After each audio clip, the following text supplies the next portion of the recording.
What you're about to experience is one man's quest to see beyond the tumultuous period we're in and to envision what lies just beyond our grasp, yet well within our reach. Welcome to Larry Rifkin's America Trends, where the future has arrived, and it's just in time.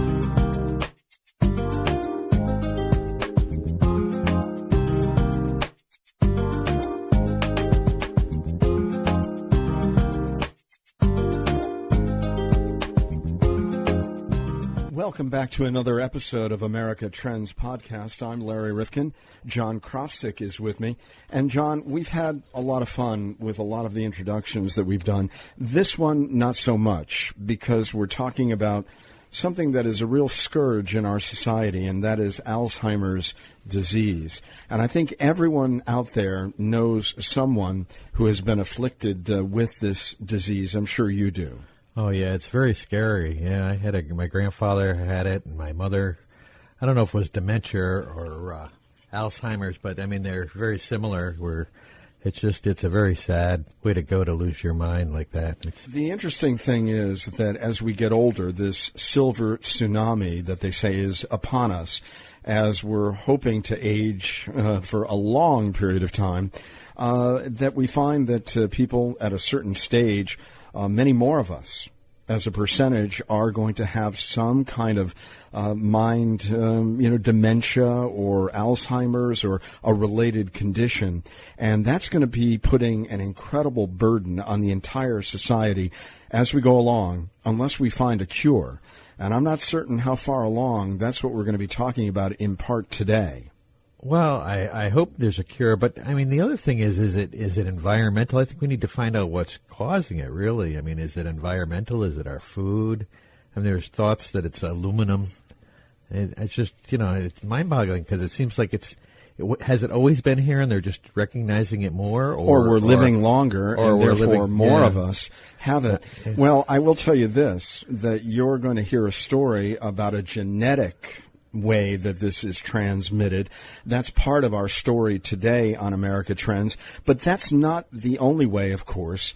And yet we do know that there are so many people trying to figure out, can we find that miracle drug, or is it really more exercise and keeping this organ, the brain, as active as possible for as long as we can? Right.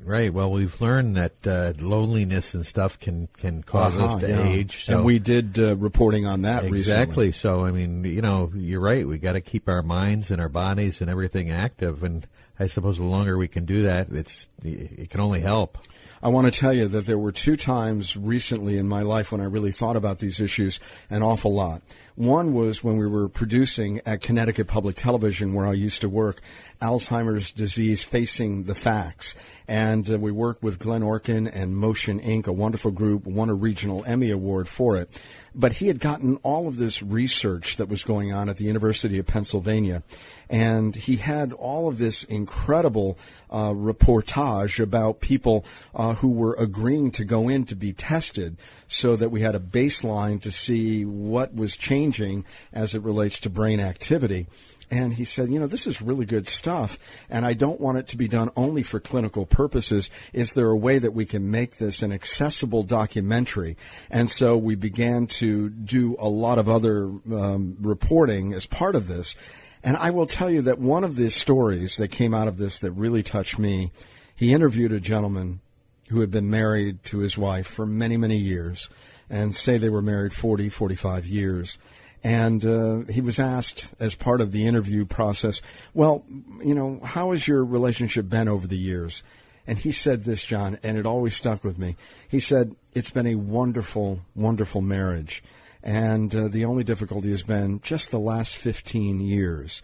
The last 15 years when all of their lives together had been lost to his wife, her memory, her sense of all that they did together gone.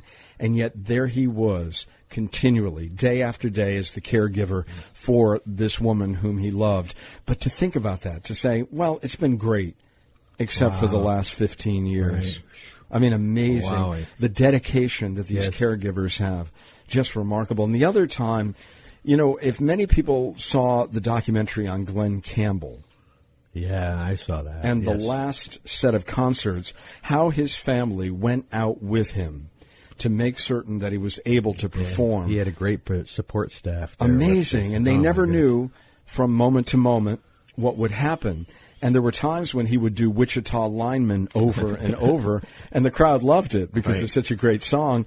I don't know that he knew that he was doing it again. Right. But his family was so solicitous, and they were so helpful. But they didn't know when they went on stage as musicians what they could expect from him, a brilliant musician himself. Right. And that really hit me because I went out with a brilliant musician playing in local clubs and bars and the like. And he had a frontal lobe dementia, which is in the family, but different from Alzheimer's. But we just never knew what we would get night after night. But he was such a wonderful guy and a wonderful musician. And he had a very difficult time processing when we got into the second and third sets. It became very, very difficult for him. And I saw his decline, and he ultimately died at a very tender age of 64. So I think we've all seen it up close. And one of the difficulties that I learned as we were doing the documentary on Alzheimer's is how difficult it is to do serious research because you need healthy brains. And there are many people who don't want to contribute to a study when they are healthy because they just don't want to think about this issue. Wow, yeah. I got you there. I mean, it's hard to find healthy brains. You got to compare and see what's going on. So, exactly. Yeah. Wow. But there's a lot of work being done. I don't know if it's going to be quick enough, successful enough, because we need to avoid the true impact of this going forward, because you're going to have a society of many older people in the next 20 and 30 years. And we've got already crushing debt here in our society. But I can only imagine the impact that this is going to have unless we find some way to deal with this. So there are many trials, many tests. We're going to be talking about this in the next segment. Stay with us, because a future trend in our society is that more people will find themselves in this situation unless we can race to a cure. We'll talk about it in just a moment. Joining us is Niki Kapsambelis, author of The Inheritance, a family on the front lines of the battle against Alzheimer's disease. How did you get interested in this topic? Well, actually, I was hired by the University of Pittsburgh to write a short newsletter article about the family in 2009.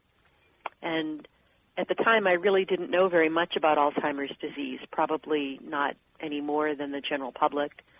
And in the first interview I had with the family, I was just completely struck by their approach to this disease and this diagnosis, and was intrigued to learn more. For those who haven't yet read your book, you focus on a family, the DeMoes, and a genetic mutation which brings a great risk to the family members that they will experience early onset Alzheimer's disease. Explain this to us. This form of Alzheimer's is extremely rare. It's less than 1% of all Alzheimer's patients actually acquire the disease this way.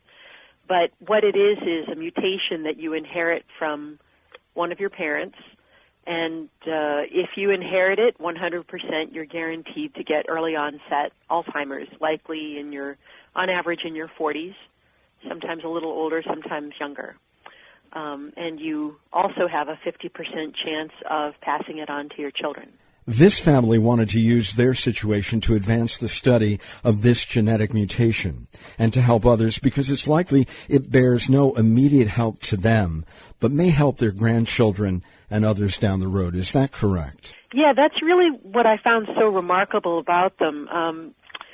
So when they chose to learn their diagnosis, it started with 6 siblings from North Dakota, and of those 6, 5 of them inherited the mutation. So they entered some research first at the NIH and then later at the University of Pittsburgh, which is how I became acquainted with them, that studies the biology of the disease in real time. So you can see the disease unfolding in their brains on scans, which is an unprecedented window into the disease for scientists and obviously an incredible aid in targeting drug therapies. Many people choose not to know what fate lies ahead. Oftentimes, as we know, Niki, it's too painful to imagine. So oftentimes healthy brains are not plentiful enough to study. They've performed quite a service here, haven't they? Well, interestingly, Alzheimer's, we've known about it since the early 1900s. It's likely been around for hundreds, if not thousands of years, but all that we know about Alzheimer's has really come to fruition in the last couple of decades, and really even in the last decade. We know that there are two proteins that go wrong in your brain. One is called amyloid and one is called tau, and that those are the kind of the signature of Alzheimer's. It used to be that when they were diagnosing Alzheimer's, you could only do it on autopsy by looking at a person's brain under a microscope and seeing these proteins. We also know that there are other biological underpinnings of the disease that we're only now starting to understand a little bit better. Brain inflammation is one of them. And so it kind of falls to science to figure out which parts of the disease to treat in which order in order to prevent it. You're talking about plaques and tangles. Distinguish one from the other if you could. Amyloid is the protein that makes up plaques, and that's a protein that our bodies naturally produce, but when you have Alzheimer's, it clumps together between your brain cells into plaques.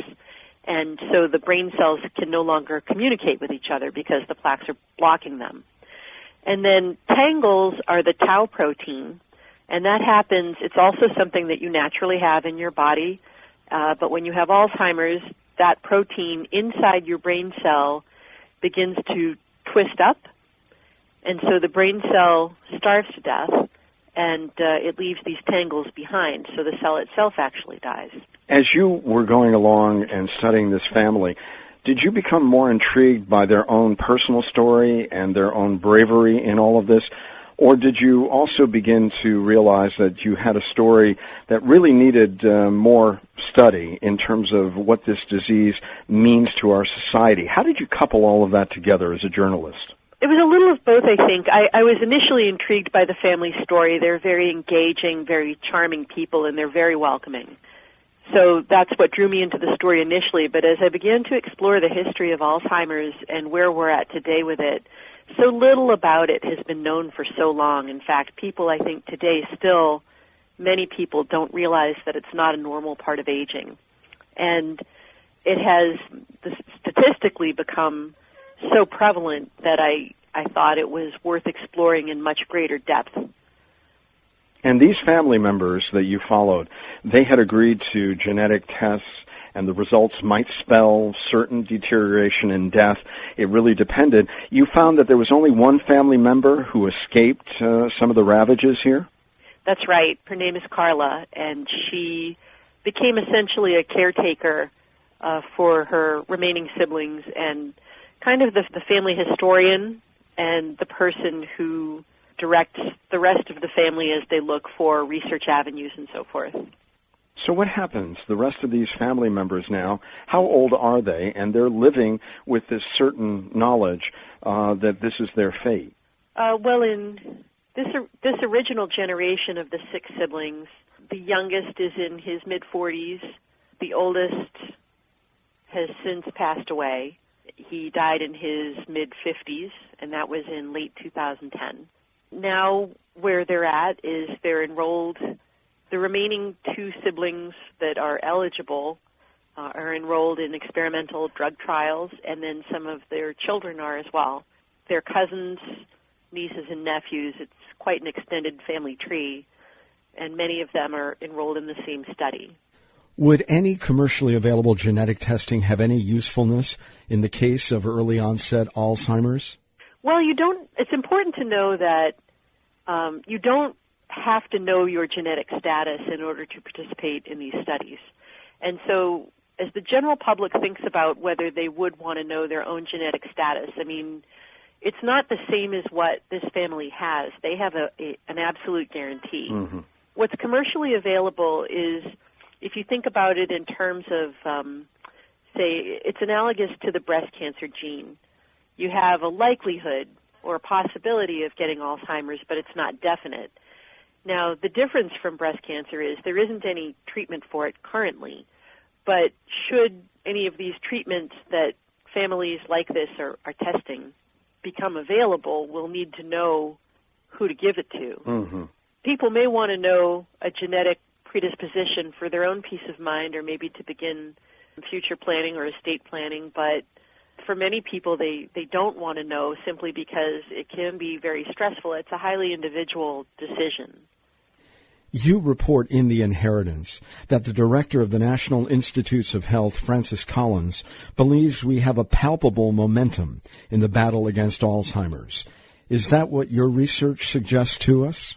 Yeah, I do think it's true. And, you know, the scientists who have been generous enough with their time to speak to me about their research when I first started this project expressed some skepticism. They were very guarded, but the Department of Health and Human Services set a deadline or a goal date of 2025 to find a treatment that would modify or even prevent Alzheimer's. And the current thinking is that that is an achievable goal, but we can't really waste a lot of time getting there, and we really need to fund this disease to the fullest extent possible to make that happen. How important is the contribution of the DeMoe family and others with healthy brains to the ongoing search for a cure? Oh, it's critical. It's everything, because we were only able to start looking at Alzheimer's in a living brain in 2004. It's extremely recent. Really? So only 13 years? Yeah. So it's extremely recent technology, and it is such a complex disease. Doctors who are in this work will tell you that without the patients, they'd be nowhere. They need research subjects, you know, and they need the wherewithal to pursue that research. But, you know, the research will bear fruit. It's a matter of persistence, but it's also a matter of people to study. We have read so many reports that gave us hope at one moment, and then it was dashed in clinical trials. Various things that were attempted had failed. So how is it that we're starting to make palpable improvement in the work that we're doing? Is it more refinement of the approaches that we're taking? Is it just that there are many more people working on this? Are we spending the requisite amount of money? What's going on as it relates to Alzheimer's? Well, we're definitely not spending the requisite amount of money. I'll just say that right out of the gate. But the main difference is we're now understanding more about timing in the disease. Alzheimer's, like most diseases, is thought to be best fought in its earliest stages. When we traditionally think about people as having early-stage Alzheimer's, they're starting to become forgetful. What we actually now know by looking at this disease in a living brain is that that's a middle stage of the disease. Those proteins have been taking on an abnormal form for sometimes up to 20 years before that point. So the drugs that they give to people who are symptomatic are hitting them, they think, too late in the disease. Just like, again, to draw an analogy to cancer, if you give somebody radiation chemotherapy, toward the middle to end stage of the disease, your likelihood of stopping it is much lower. So if prevention drugs were given to clear these plaques and tangles much earlier, before somebody becomes forgetful, the current thinking is that there'd be a much higher success rate of delaying or even completely preventing the disease. Do you want to talk about the differences between things like what are called dementia-related symptoms and Alzheimer's? Is there a significant difference, and should they be thought about differently? Well, yeah.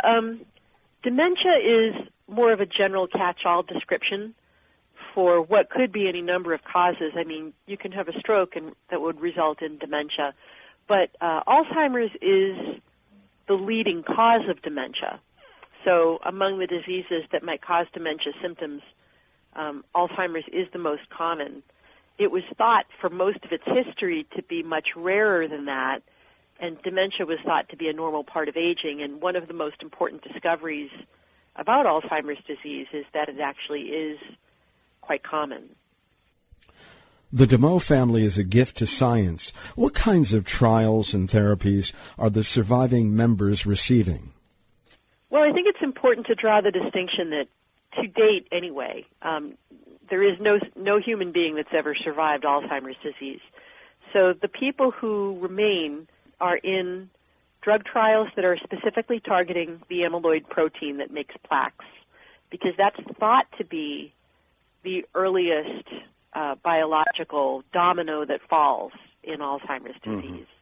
So the thinking is, if you're able to clear amyloid out of the brain, does that stop tau from occurring? Does it stop brain inflammation? It's sort of a chicken and egg question that they're trying to answer. Now, if it turns out that that's not the case, it's back to the drawing board. There are drugs that are being pursued that would clear tangles, but they're not ready for human trial yet. So that's where they're at currently. What about people recognizing various signs in individuals with whom they associate and those that they love in terms of where somebody may be in the process of, some kind of brain involvement in a later stage of life? Well, that's a really good question, because people will start looking for things like forgetfulness or misplacing a name or misplacing objects like keys, things like that. But it's important to note that these can also happen in a perfectly normal, healthy brain. If you're worried about somebody becoming symptomatic with Alzheimer's disease, there are a number of telltale signs that you can discuss with your family physician available on the Alzheimer's Association's website that can signal maybe a more serious problem than just kind of naturally occurring brain blips. We've all heard about this moonshot related to cancer. Do we need a moonshot as it relates to Alzheimer's? Right now, we've got about 6.3 or 5.3 million here in the United States alone. We've got many millions more around the world. Is this something that the international community is moving forward together on, or are we ahead or behind here in the United States? What do you see happening? Well, the goal that I mentioned earlier to find a treatment by 2025, that's the moonshot. And it wasn't just the United States. It was actually the G8 countries in a dementia summit had come up with that deadline. Absolutely, it's needed. It is a disease. It's the most expensive disease in the United States.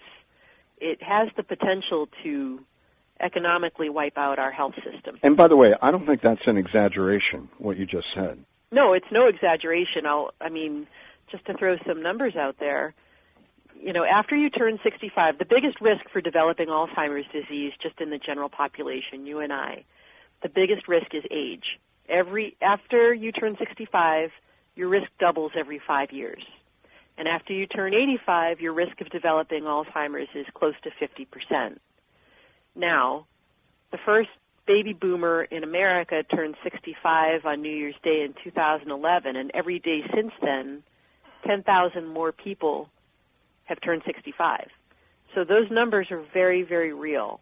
Right now, what we spend on trying to cure Alzheimer's is a drop in the bucket compared to other diseases. Not that those diseases aren't worthy of their research money, but we spend a little over $5 billion with a B on cancer research, $1.2 billion with a B on heart disease, $3 billion on HIV and AIDS, and all of those death rates are actually falling, so that's money well spent.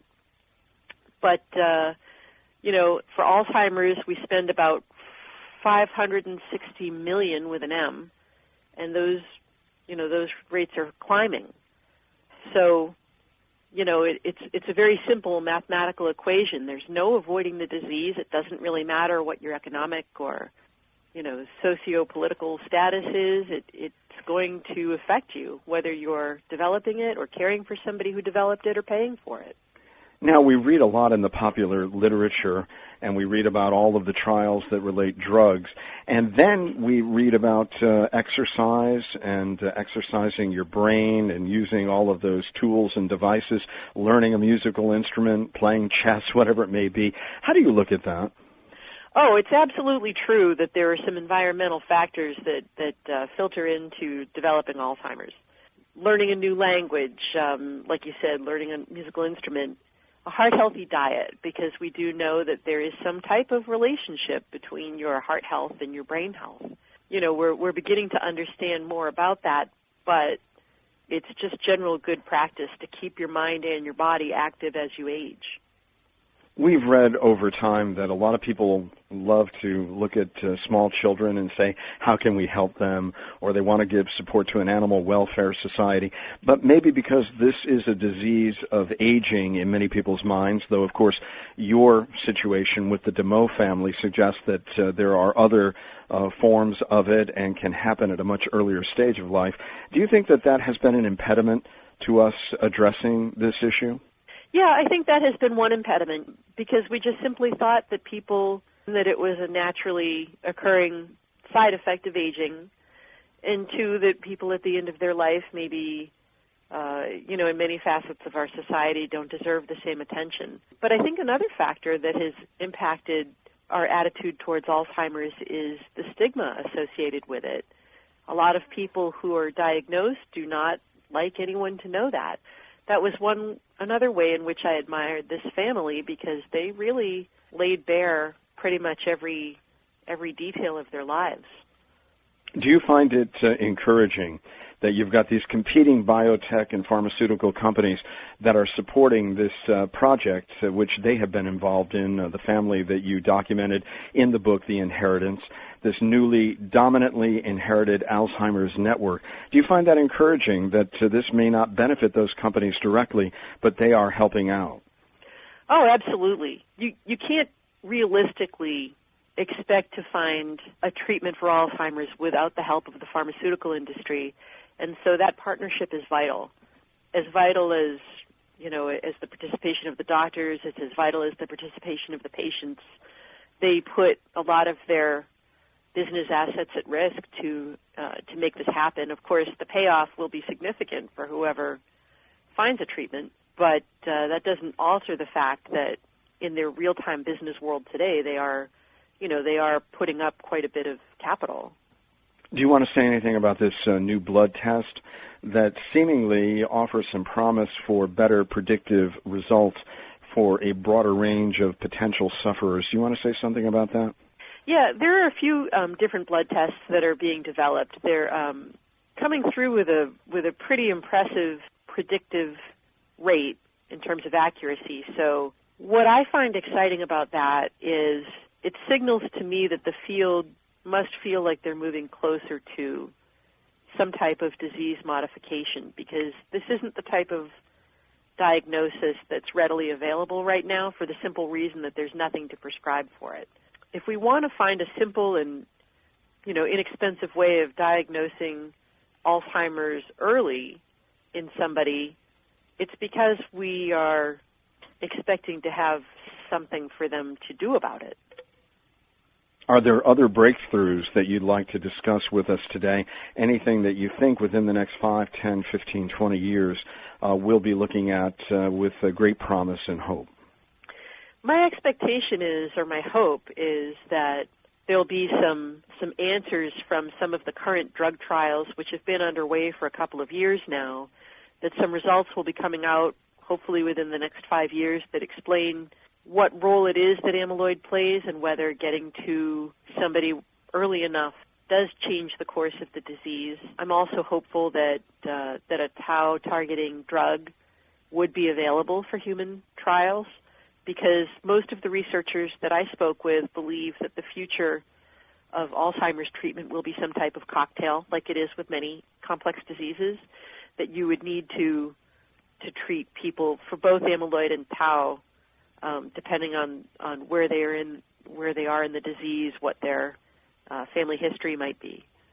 What would you suggest to those of us who are not scientists and as of yet don't have this designation that we are going to deal with this affliction? We may not. What can we do? Can we join various tests that are going on to offer our healthy brains, or what we consider to be our healthy brains? Should we contribute? Should we pay more attention to exercise, diet, and stimulation of the brain? What should we be doing? Well, all of the above. I mean, certainly keep yourself healthy, keep yourself active, find new things to do with your brain well into life. Don't ever let your brain become sedentary, and don't let your body become sedentary if you can at all avoid it. The Alzheimer's Association has some great resources regarding studies. If you are interested in becoming a part of that, if you're even a healthy person, there are different studies that are available through the Alzheimer's Association's website that they can match you up with. Now, not everybody is going to be appropriate for every study, but many studies are taking healthy volunteers and filtering that through the Alzheimer's Association. But I think the biggest thing that everybody can do, whether they want to join a study or not, is become an advocate for the disease. It is crucial that this disease get more funding if they're going to hit that moonshot goal of 2025. As I said earlier, we're all going to be paying for it, even if we're not personally dealing with it in our own families. But the numbers are staggering, and it's absolutely vital that we make it known where we want our research dollars spent. It makes a huge difference in terms of treatment. Right now, as I said, there hasn't been a single survivor of Alzheimer's. I'm old enough to remember when HIV/AIDS was a death sentence, and now they have, some treatments. There's something that can be done about it. It wasn't that long ago that wasn't the case. And that's all about advocacy, and it's all about fundraising, and it's all about making your thoughts known on this disease. You gave us in this book such a sensitive portrait of the DeMoe family. Would you like to say anything to other caregivers who may be listening? The work that you're doing is unbelievably challenging, and you're not alone. I think that the isolation that many caregivers feel impacts their own health significantly, but there are millions of people out there who are fighting this disease, and with each one of them are people who are doing the work that the caregivers do, sometimes silently, but you are not alone. There are people who are in your same situation, and there are people who support you. The book is called The Inheritance, a family on the front lines of the battle against Alzheimer's disease. Niki Kapsambelis has been with us on America Trends podcast today. And Niki, we thank you so much for joining us and for your great journalism and your hopefulness. I hope it does translate into results in the very near future. Thank you. Thank you. If you like this episode of America Trends podcast, will you please leave us a kind rating or a review on iTunes? John, is that too much to ask? No, or even a comment. Give Anything. us in the comments section on the ones that you liked. And, you can also email me at newsletter@rifkinradio.com. And that's another way you can contact us with your ideas. Don't forget, your review really is important to us. And, John, they may say, why? Why? Why is it so important? Well, the more why? you... You're even asking that. Why? Well, the more you like us, the better placement we get, which then helps us improve our rankings and visibility so that more people can enjoy us. And the more people, John, you see how this is spiraling? It's getting out of control there. The more people who know about us and like our content, the greater chance we have to encourage advertisers to hop aboard. You see how it works now, John? I understand now. That's very interesting. And we don't want these folks who are listening to miss a single episode of America Trends podcast. I mean, we're recording tons of them, aren't we? No, and they're all very interesting, and we got some really good stuff coming up. Oh, we really do. But we want you to subscribe on iTunes or Stitcher.com. And when you do subscribe, let us know on Facebook and Twitter. Our handle on both platforms is @TrendsPodcast. We want to thank you personally for subscribing. In fact, John may have a very beautiful thank you gift. John, what is it? No? We ran out of them? All out of gifts. Oh, my goodness. Well, sorry please, about that. Please send us your ideas and questions for future episodes and topics on America Trends Podcast. We can't think of them all, right, John? That's right. I mean, my head's already exploding. Oh, yes. You see it. I Cloud see it. above. Is there an author you'd love to hear from? Or a subject you'd like to learn more about? Send us your ideas on Facebook and Twitter. And by the way, you can direct message us at @TrendsPodcast or use hashtag TrendsPodcast. You can also add an email address if you have one that you want to give out, and we do not, right, John? We don't share our list. No spamming, no list getting out. You just get our newsletter. Absolutely. And you can access our full show archive on our website at americatrendspodcast.com. For more information on America Trends and for the latest updates on our upcoming episodes, be sure to like our page on Facebook and follow us on Twitter. You can find us at Trends Podcast. Oh, by the way, and John, this is really important, and you know What is it? What is it? Well, if you buy from Amazon, we have joined their Associates program. So you go to americatrendspodcast.com before you purchase, and you click over to Amazon from our Amazon store. That's a very good point, because it doesn't cost them any more money to do that. No, that's all built in. And then we get a few pesos. Yeah, that helps but keep and the look, podcast going. You know, if we get a small VIG, 2 or 3%, if you don't do it through us, you're just giving more money to Jeff Bezos. Exactly. And he doesn't need any more money. He doesn't need it. And he That's doesn't do any correct. podcasts, I don't think. So please, with no added cost to you, it helps us to bring you the content that you're enjoying. And thanks. Thanks, everybody. Please keep listening.